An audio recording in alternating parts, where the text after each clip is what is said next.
new ship is now complete.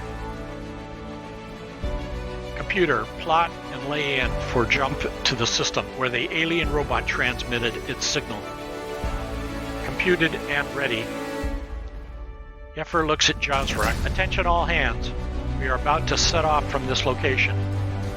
We are ready to tackle whatever may lie ahead. Stand by for the jump. Computer, engage. In the command center are Renel, Yeffer, Jazrak, Mardex, and Winnex. Yeffer turns to Renel. Renel, what can you tell me about the unit we have found? Renel pulls up some of the images from the tracking robot. The robot shows a very large alien ship placing a unit on the planet's surface. The ship then makes a jump out of the galaxy, according to the robot tracking records. The unit appears to be a relay unit. The alien robots surrounding the galaxy use a subspace signal that this unit picks up. We are also monitoring their transmissions at this time. The data is then sent via an unusual multi-dimensional broadcast. Our communications engineers are analyzing the design, and we think we can replicate the ability to communicate over this multi-dimensional communications channel. Work should be done within a few sleep cycles. There is an encryption in the data channel being used. Our ship computer has analyzed encryption. We should have no problem breaking it in the next few sleep cycles. Jazrak smiled and looked at Renel. Give my compliments to your team. Very good work. Keep us informed when you are ready to activate the communications channel. Turning to Yeffer, Jazrak continued. Yeffer, this tells us a couple of things. One, they are probably not an aggressive race, and they would have added detection and defense to the relay system. Not a certainty, but at least a suggestion. Two, they appear to be in some type of rush to get somewhere, or else they would have taken more time to explore and understand this galaxy, rather than just leave robots to collect data. We must consider the possibility of joining forces with them, as they are apparently at or near our level of understanding. At this point, we have no mission. Perhaps they can provide us a focus for going forward. Looking around the command center, Yeffer shakes his head in agreement. I agree, we need a focus, and they are at least something to consider. Let's wait until contact can be made, and consider our options. With the redesigned ship now in position around the giant red star, the team has headed to the communications center. In the communications center are Renel, Yeffer, Jazrak, Mardex, Winnex, and Ivox, along with a few other engineers. Renel turns to the team. Ivox has been chosen to interact with the new communications channel. She has been tapped in so as to become accustomed with languages and what is happening.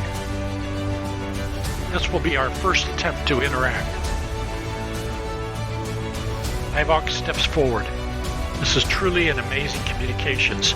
It appears beings from around the universe are involved. From what I have overheard, there are beings with a unique wave pattern that are able to interact naturally with this communications.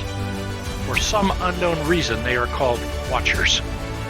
There appear to be a few leaders, one of which I hope to interact with. We have set up a monitor and listening ability so you can observe what I am seeing and hear what I hear and say. There's a discussion on the channel of a major event the alien ship has been in a rush to see. My guess is that this major event is why the alien ship left this galaxy after such a short time. What this event is, I do not yet know. The communications window only opens on a periodic scheduled basis. The next window will open in a few moments. After a few moments, suddenly there appears on the monitors a crowd of various beings. Ivox's image approaches a tall being that appears to be a cross between a humanoid and some form of plant or vine. Kind sir, my name is Ivox. We have recently found a communications device with the capability of allowing us to listen to your conversations. I am from a race calling themselves Iujas, and recently had to abandon our galaxy due to its destruction. Ours is a peaceful people, and we now only exist as a small group, where before we were a population in the billions.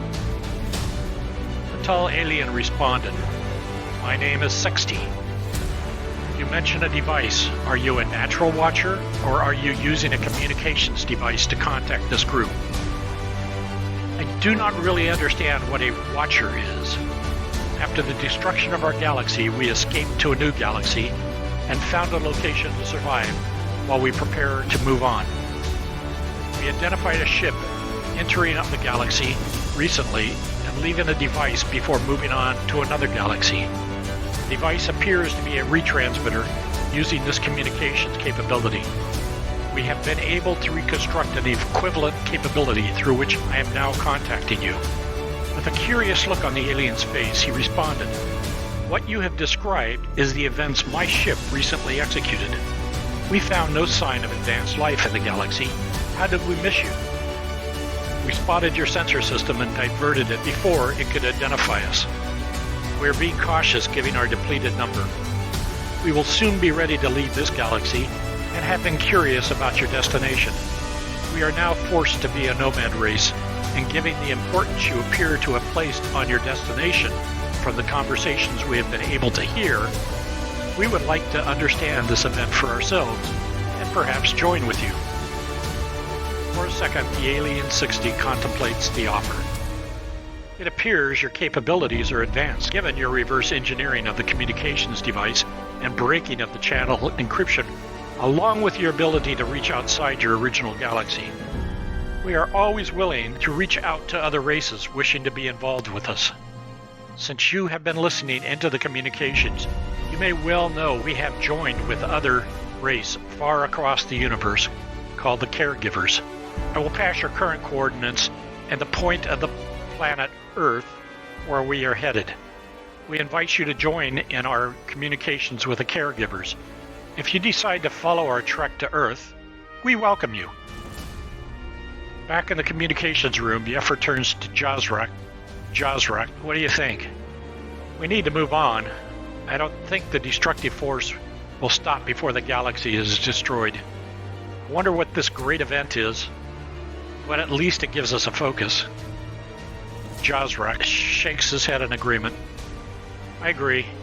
This path is as good as any other I can think of. I suspect they have more information that will benefit us, and maybe they can use our help." Ivox responds to the team in the communication room. 60 has provided the coordinates of this place called Earth they're headed for. It's many galaxy clusters away. Yeffer quickly announces, "Computer, lay in a course and execute our first jump." The computer responds, "Course set, executing." Well, folks, we've reached the end of the chapter. Click the link to continue listening to the story.